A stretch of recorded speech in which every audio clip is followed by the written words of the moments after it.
हम सबको पता है कि भगवान अपने भक्तों की रक्षा करते हैं, लेकिन आपको शायद ये नहीं पता होगा कि कभी कभी भगवान अपने भक्तों को फंसा भी देते हैं। जी हाँ, और वो ऐसे फंसाते हैं कि बेचारा भक्त ना कुछ बोल सकता है और ना कुछ कर सकता है। बिल्कुल वैसे ही जैसे भगवान श्री कृष्ण बचपन में माखन चुराते समय ग्वाल बालों के साथ क्रीड़ा करने के लिए किया करते थे। लेकिन हाँ, एक बात जरूर है कि जब भगवान अपने भक्तों को फंसाते भी हैं, तो उसमें भी भगवान और उनके भक्त के बीच में एक मधुर सुख का ही आदान प्रदान होता है और उसे केवल भगवान और उनके भक्त ही समझ सकते हैं। और आपको जानकर आश्चर्य होगा कि ऐसी शरारत वाली लीलाएं सिर्फ भगवान श्री कृष्ण ही नहीं करते।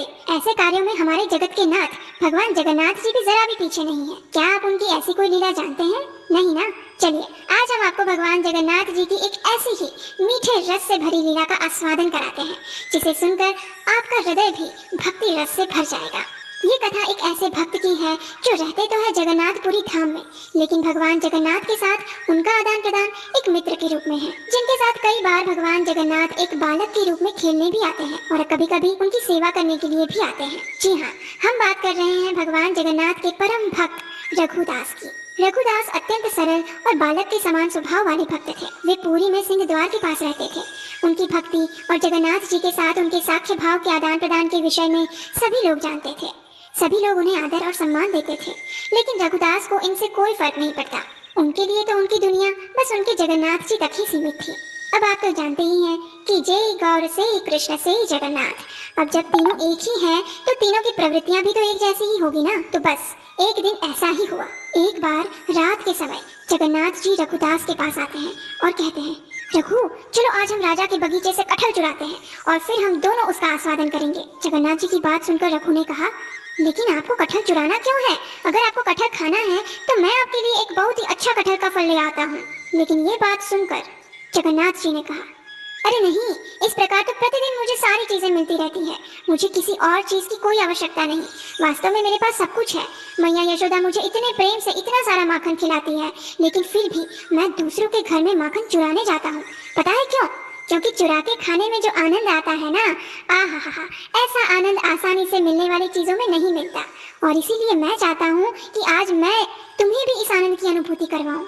रघुदास ने कहा, अरे नहीं, मुझे ऐसी कोई अनुभूति नहीं करनी। यदि राजा को इस बात का पता चल जाएगा तो वो आपको तो कुछ नहीं कहेंगे, लेकिन मेरा क्या होगा, ये सोचा आपने?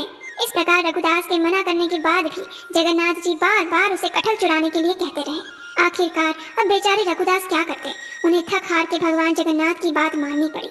और इस प्रकार भगवान जगन्नाथ और उनके नैष्ठिक भक्त रघुदास की सेना चल पड़ी राजा के बगीचे में कटहल चुराने के लिए। जरा कल्पना करके देखिए कि वो दृश्य कैसा होगा जब ये दोनों मित्र राजा के उद्यान में जाकर कटहल चुराएंगे। चलिए आगे क्या होता है देखते हैं। अब बगीचे में तो पहुंच गए और आप तो जानते ही हैं, हमारे जगन्नाथ जी यानी पक्के खिलाड़ी कहीं से भी कोई अवसर नहीं चूकते। उन्होंने रघुदास को कहा, देखो रघु, ये कटहल का पेड़ बहुत बड़ा है और इस पर बड़े बड़े फल लगे हुए हैं। ऐसा करो, तुम इस पेड़ पर चढ़ जाओ, मैं यहाँ नीचे खड़ा हूँ। तुम ऊपर से कोई अच्छा वाला फल तोड़ लो और उसको नीचे फेंक देना और नीचे से मैं उसे पकड़ लूंगा। उसके बाद तुम नीचे आ जाना और फिर किसी को पता ना चले वैसे हम दोनों यहाँ से भाग जाएंगे। अब रघुदास इसमें क्या बोलेंगे?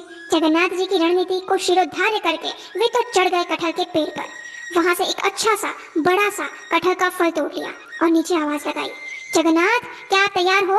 मैं कटहल का फल नीचे फेंक रहा हूँ, उसे पकड़ लेना। जगन्नाथ ने कहा, हाँ मैं यहीं पर हूँ, तुम फेंको उसे, अभी फेंको। ये सुनकर अब रघुदास ने तो फल नीचे फेंक दिया और सोचा कि नीचे जगन्नाथ जी उसे पकड़ लेंगे। लेकिन ये क्या, कहाँ है जगन्नाथ जी? अरे वो वहाँ होंगे तब तो पकड़ेंगे ना। धड़ाम से वो कटहल का फल नीचे जमीन पर गिरा, जोर से आवाज आई और फल दो हिस्सों में टूट गया।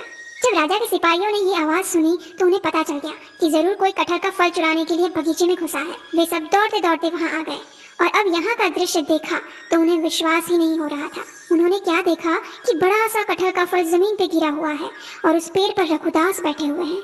सिपाहियों ने तुरंत जाकर राजा को सूचना देते हुए कहा कि हे राजा, आश्चर्य के साथ हमें आपको सूचित करना पड़ रहा है कि आपके बगीचे में आज रघुदास कटहल का फल चुराने के लिए आए थे और अभी भी वो वहाँ पेड़ पर बैठे हुए हैं। ये सुनकर राजा को भी आश्चर्य हुआ कि रघुदास कटहल चुराने के लिए कैसे आ सकते हैं, और ये सोचते हुए राजा तुरंत वहाँ पहुँच गए। वहाँ जाकर उन्होंने देखा तो सच में रघुदास अभी भी पेड़ पर बैठे हुए थे और नीचे में कटहल का टूटा हुआ फल पड़ा था। राजा ने रघुदास को नीचे आने के लिए कहा। जब रघुदास पेड़ से नीचे आए तो राजा ने उनसे कहा, हे मेरे प्रिय और परम भक्त रघुदास, अगर आपको कटहल खाने की इच्छा थी तो आपने इतनी रात को यहाँ मेरे बगीचे में आने का कष्ट क्यों किया? यदि आप कहते तो मैं इस फल को आपके घर पर भिजवा देता। अब रघुदास क्या उत्तर देते? उन्होंने राजा को जगन्नाथ जी का सारा वृत्तांत कह सुनाया कि किस प्रकार जगन्नाथ जी ने उन्हें इस प्रकार चोरी करने के लिए कहा था और फिर वे ही वहाँ से गायब हो गए। ये सुनकर राजा और सिपाही सभी लोग हंसने लगे।